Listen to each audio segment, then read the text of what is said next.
'n mens het net een ma. Verskillende mense kan ma-rolle in jou lewe speel, maar daar is net een mens wie jou moeder is. Jare nadat kinders uit die huis uit is, refrein haar tipiese woorde en waarhede nog. Woorde soos, wees bedagsaam teenoor alle mense, my kind. Jy weet nooit waar hulle harte daardie oggend gebore is nie. Jy mag dalk net die laaste bietjie uit hulle tap of iets in hulle lewe gee, dankbaarheid en hoop aangee. En dan die waarheid dat ons almal maar net pelgrims is wat vir 'n kort tyd hier op aarde reis. Maak seker dat jy nie so gefokus is op jou eindpunt dat jy die eenvoudige blomme van vreugde op jou voetpad mis nie. Soms gaan mense jou seermaak, baie seer. En dan gaan jy dink, nooit weer drink ek uit daardie koppie tee nie. Dis oké om so te voel in jou rou wees, maar gee maar jouself tyd. Onthou, niks is ooit net nooit nie. Alles wat ons sê of doen, word 2 keer geskep. Eers in ons gedagtes en harte, en daarna in ons woorde en dade. Spreuke 4 vers 23 leer ons mos, wees versigtig wat jy dink.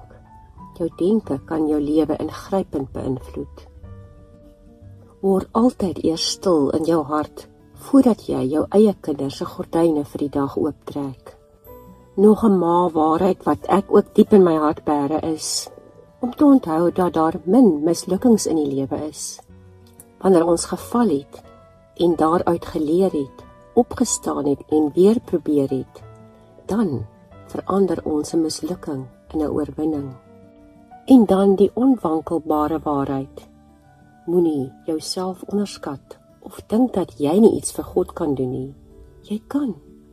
Dink maar, Moses se ma het die versientheid gehad om hom in 'n mandjie weg te steek, en so het sy hele volk se lewe gespaar. Naomi het die wysheid gehad om haar skoondogter Rut op 'n wonderlike nuwe pad te begelei.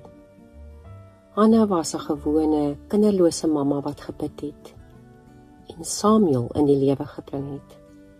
En Maria, sy was maar net 'n eenvoudige vrou, en tog het die Vader haar gekies om sy eie kind in die lewe te bring. Jy hoef nie 'n perfekte ma te wees om 'n wonderlike moeder vir jou kinders te wees nie. Al wat hulle nodig het, is jou onvoorwaardelike liefde, jou geloof, jou voorbeeld en die hoop wat jy vir hulle in Christus gee. Kom ons bid. God van liefde en wysheid, dankie vir die woorde en waarhede wat my ma in my probeer vaslê het. Vandag bid ek dat ek, ongeag my eie mens wees, iets van u grootheid en sagte hart vir my kinders sal demonstreer.